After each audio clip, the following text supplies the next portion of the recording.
So I've been living in Thailand for 5 years. How did I get started in remote work? In this video, I'm going to break down the simple steps that I took to land my first client and start my journey in the world of remote work. So you've probably seen those videos of people working on their laptops at the beach, and you've probably heard people say, take the leap, just start, take the first step. Without actually knowing what step to take or what leap to take, it can be really difficult to even get started. And I want to preface this video by really emphasizing the importance of patience. I think when we hear of virtual, work and working online, we think it's a very quick, simple thing to do, and it's not actually that simple when you don't know what steps to take. Maybe you're just getting started, or maybe it's something you've been thinking about for a while. I just want to remind you that it takes time. So patience is something that is really, really important if this is something that you really want to do long term. Maybe you've heard a lot, you have a lot of skills in your 9-to-5 that are easily transferable, which is true, but not knowing exactly how to transfer those skills in a way that's supportive of the clients that you're potentially going to be working with can be really difficult and can kind of be a barrier to really getting your foot in the door. So I wanted to share some quick examples of how you can transfer skills from your 9-to-5 job into remote work. So I'll give a quick example of my experience. So as a former counselor, I had a client database system, for example, that I used to track my client data, our case notes, session notes, and things like that. And so when I was looking into, what kind of jobs could I do online, I was researching, online client database systems. Although it's similar in the world of online work, there's a lot of different tech tools and things like that that are really important. And so I did a lot of research and was looking up different tools and systems and platforms that people use to do similar to what I was doing as a counselor, but for online clients. And so I found things like Dubsado, which is a client relationship management tool. And so I took a lot of time really trying to understand how to use that. Just knowing how, they're very similar in a lot of ways, but when you have online clients, the system and workflow for that is a little different. I think a really good starting point would to be identifying what skills you actually have from your 9-to-5 before you try to figure out how to transfer those skills into remote work. So, are you doing a lot of bookkeeping and accounting? Are you doing a lot of customer service? Are you, let's say you're a front desk receptionist, what kind of roles and tasks are you required to do in that job? And once you identify those, then you can start figuring out, okay, how can I transfer each of these skills directly into remote work? So if you provide customer service, for example, and maybe you're scheduling appointments and things like that, and that's what you do in your 9-to-5, looking at, okay, what are some tools that I can use online, or what are some platforms that are out there that people are using to schedule their clients? Because when you're working remotely, you have clients in many different time zones, so really understanding what tools are available. So things like Calendly, Acuity are some online scheduling platforms that could be potentially something to look into. Let's say you manage projects in your 9-to-5 and you're a project manager, for example. What are some online tools that folks are using to manage different projects? So things like Asana or Trello, for example. So regardless of what skills you're transferring or what you've identified as some core areas that you want to transfer into the world of remote work, it's really important to have a baseline understanding of these different platforms and tools, because more than likely you will be asked to use them when you start working remotely. I think some other ways that you can build skills is also to do what I call service swaps. So this is essentially, let's say you want to get experience in graphic design, or you want to get experience in managing someone's Instagram account, for example, offering to, hey, in exchange for a testimonial, which will give you social proof, saying, hey, can I get some experience? I want to learn about this platform. You want to learn about Instagram, for example, and how that kind of works.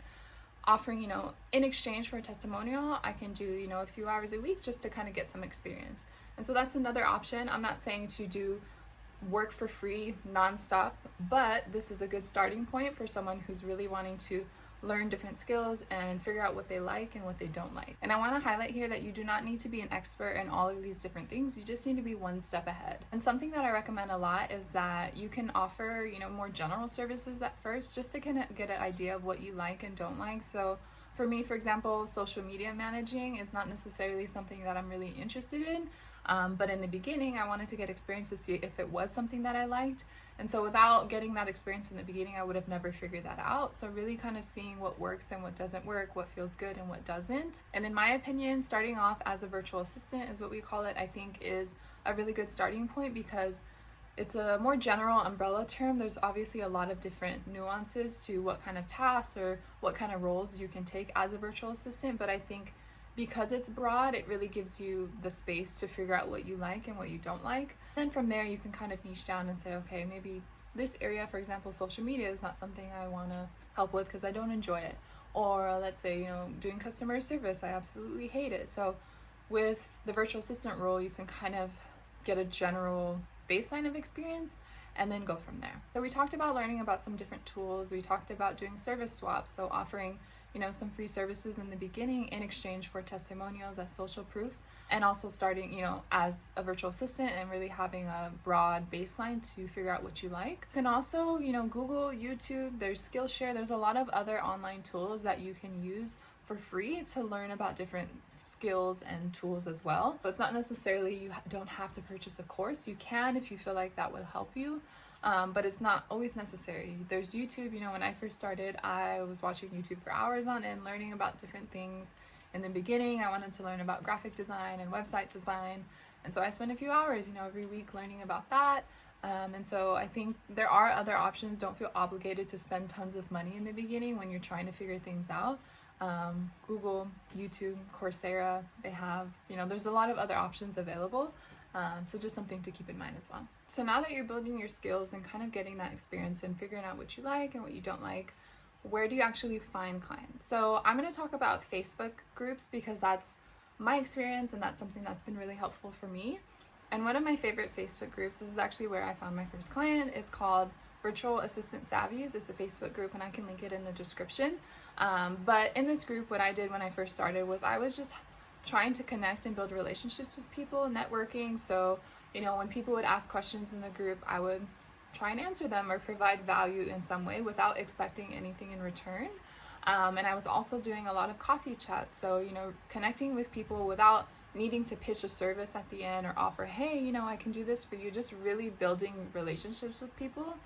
And so that, I think, really helped me build a network of people who knew my face, who knew who I was. We've had conversations before, so they knew, the kind of vibe that I had. And so when there was job postings in these groups, my name would be top of mind, for example. It really took some time, in the beginning. I was just providing value. Like I said, people were asking questions about, has anyone used this online tool? And I would just provide my experience and, share what's kind of worked for me. That doesn't mean I'm an expert, but I'm just trying to show up and genuinely help people in the group. So this is where I initially started kind of searching for clients, because there's job opportunities that are posted almost daily in that group. And so that was a really big starting point for me. Something to keep in mind as I'm talking about networking within the Facebook groups, it's also really important to keep in mind that you probably already have a network of people within your own community as well. So, maybe someone's launching a business or they have an actual physical store, and they're needing help with, managing their, receipts, or managing their customer service, inquiries, emails that are coming through. That's an opportunity for you as well to gain experience, even though it's not exactly online, but it's a way to network. So let's say, in a few months, they're looking to transfer, create an online store versus a physical store. You already have the experience, they know you as a person, and it's a good opportunity to, again, network. So really just keep that in mind when it comes to networking, because you'd really be surprised, especially in the online world. Everyone knows everyone. Say you hop on a coffee chat with someone and, you connected, but there wasn't any, opportunity for a job or for experience or for a service swap, for example. But let's say in 6 months, they have a friend who says, oh, do you know someone that, can offer some general virtual assistant services? I'm needing, help with my emails, for example, or, managing our company inbox. You would be top of mind because you already are within that network. Really keep in mind with networking that it takes time and you really have to build those relationships, but in the long run, you can really develop a strong referral network, which is what I have been able to do through the use of Facebook groups. I think another big question that people always ask is, how do you avoid scam jobs in these Facebook groups? Because if you join one of them, or maybe you're in them now, you'll see there's tons of postings all the time. And so you really have to do the due diligence of checking to make sure these are legit jobs and not just sharing your information without really doing your own research. Some things to keep in mind, if there's a job posting and they don't provide exact details and responsibilities of what they're looking for, that's something to keep in mind as well. They're going to pay you for buying supplies or things like that. That's a red flag, obviously. Or maybe they're offering lots of money for very little time or effort. That's another red flag. Maybe they're asking you to post on your personal accounts on behalf of their company in these weird places. Once you start, becoming more active in these Facebook groups, you'll start to be able to identify those more quickly. But obviously, just do your due diligence, do the research. If they provide the website and you go to the website and it doesn't look legit, maybe even the email kind of looks funky, like those are some things to keep in mind. Over time, you'll start to be able to really be able to scout these out. In the beginning, people are vulnerable. They want to start working online. They want to get the experience. And so they see a post and they're like, oh, great. And they provide their, personal details or things like that. And then they find out it's a scam. So really, again, just being patient and really finding job opportunities that are aligned with you. And again, doing your research and your due diligence to make sure that it's not a scam. And the last thing I wanted to say is that I really, really recommend that this start off as a side hustle because, there's a lot of people in the online space that say, yeah, go all in, leave your 9-to-5, take the leap, but it's not actually that simple. It really takes time and patience, like I said, to build the skills, to learn how to transfer your skills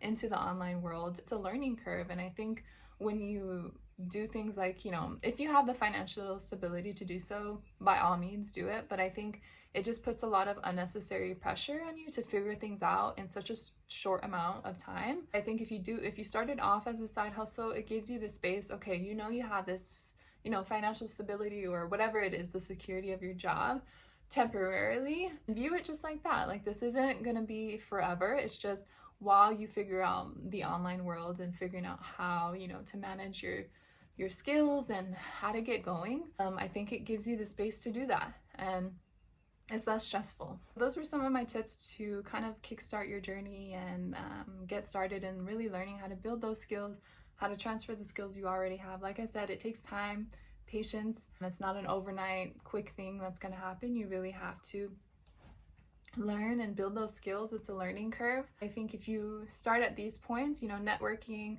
these Facebook groups, learning these different platforms, these tech tools, making use of YouTube and Google, I think over time can really give you a good foundation to start your journey in the online world.